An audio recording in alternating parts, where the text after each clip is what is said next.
introduction was going to be, because it says on my program, 4th District Councilman.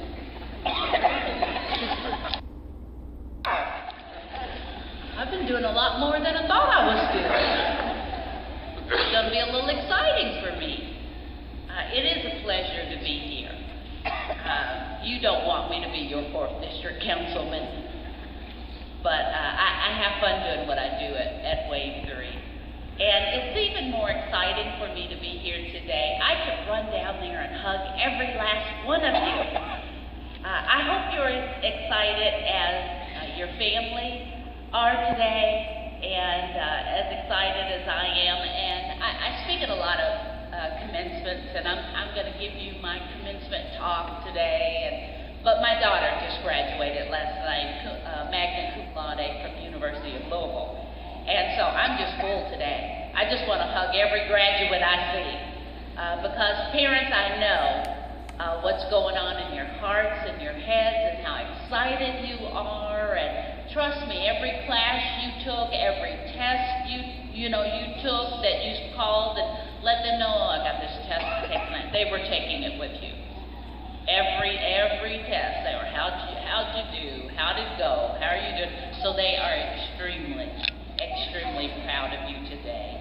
And I just hope you know what they went through while you were going, what you were going through. So if you would just get up, turn around and look at them and applaud them too, because they went through a lot. Applaud your family. Get up and thank them for being with you, because they were the whole way, I guarantee you. They were the whole way. I thought I was going to go nuts. You can sit back down. I thought I was going to go nuts. It's like I took a real breath when my daughter graduated last night.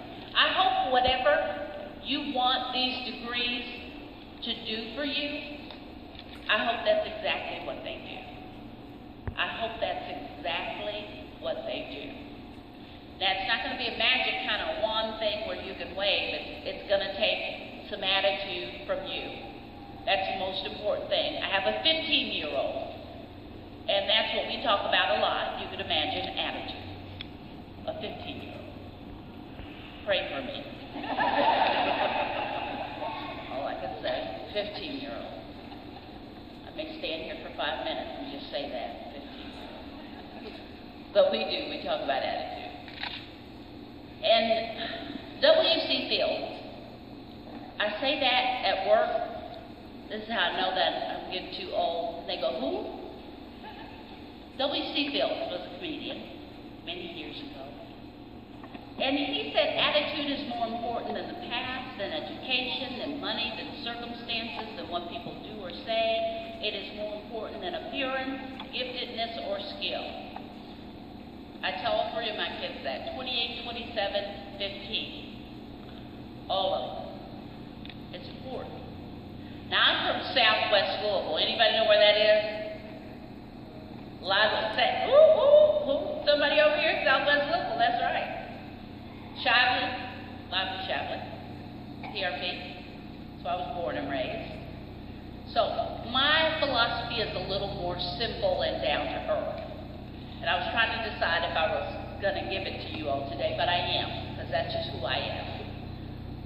Mine is not as flowery as a W.C. Fields, but this is the way I figure it. And I tell my son this, your attitude is like your underwear. Anybody following me yet? Attitude is like your underwear. When you got up this morning, you decided what pair of underwear you were going to put on, right? You picked it. You chose it.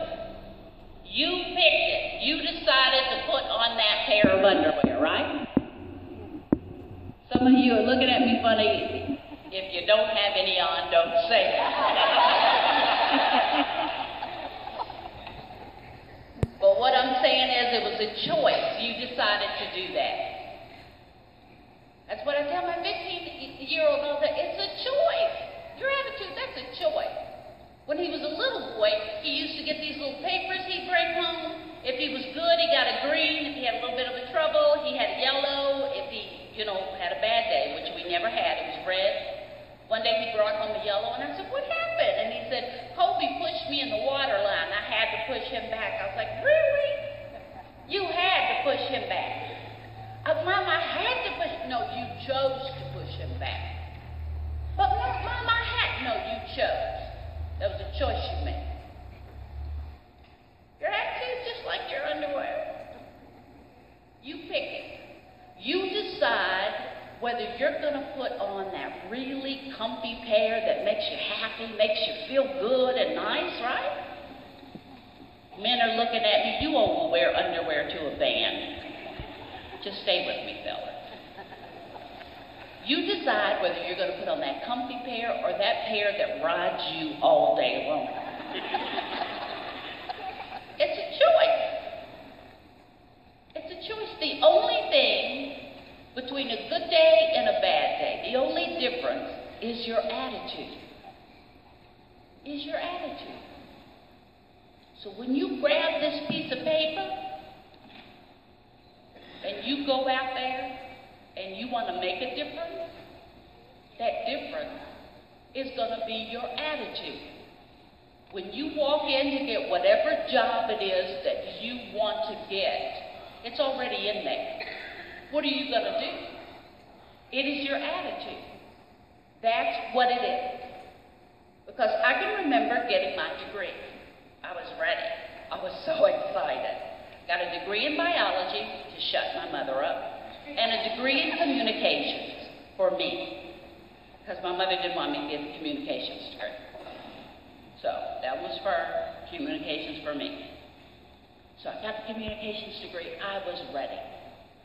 I was ready. Went to Wave 3 to apply for a job.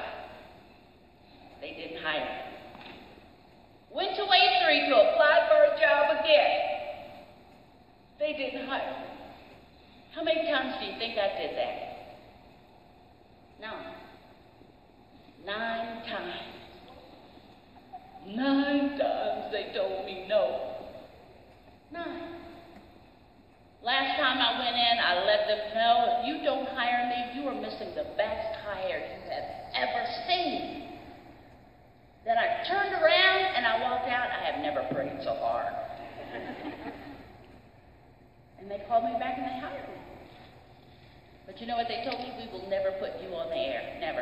You're not cut out for being on the air. That's all right. I had a plan. You just hang in there.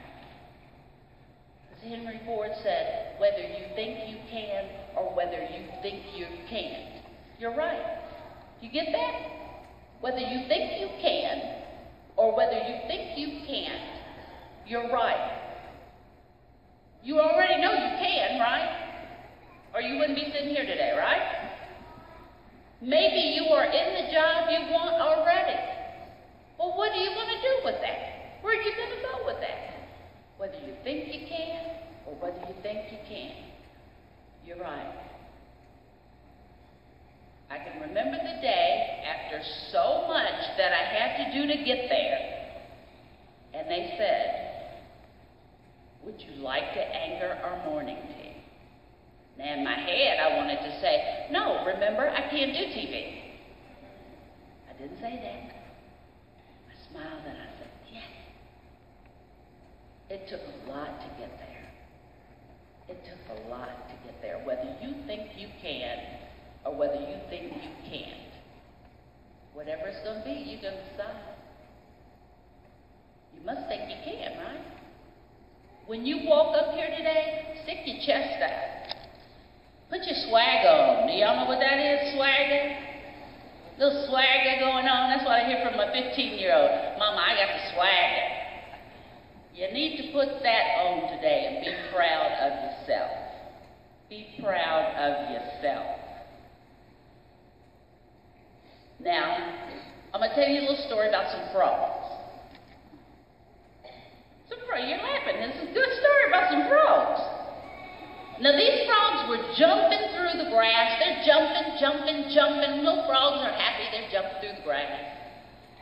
But 2 frogs fell into a hole. 2 of them. All the other frogs looked down into the hole. It's a deep hole. Deep hole.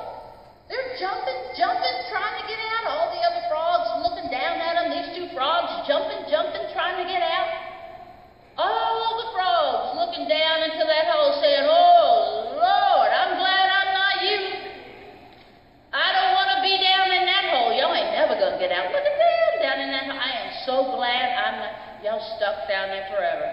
I would not want to be in your situation. Y'all are stuck. They ain't never going to get out. They were hollering down there to him, y'all stuck, forget it. I wouldn't want to be you. And the frogs are jumping, jumping, jumping, trying to get out. And the whole time, the other frogs are just screaming terrible things to them. You can't do it. You stuck. Frogs are jumping, jumping, trying to get out. One frog, you can see him. He's jumping slower and slower. And they screaming, yeah, dude, give it up. Oh, man, I wouldn't want to be you. He quit. Laid down, he died. Other frog jumping like he's crazy. He's jumping, jumping, and they're hollering, don't you see that dead frog next to you? He's jumping, jumping, until what? He jumped out. No! Somebody said he died. No, he jumped out. He did not die. He jumped out. And all the frogs looked at him and said, did you not hear us hollering at you that you weren't getting out? Didn't you see that dead frog next to you? And he looked at him and said, I didn't hear a thing. I'm deaf. I didn't hear a word you were saying. He looked at him and said, I thought you were cheering for me.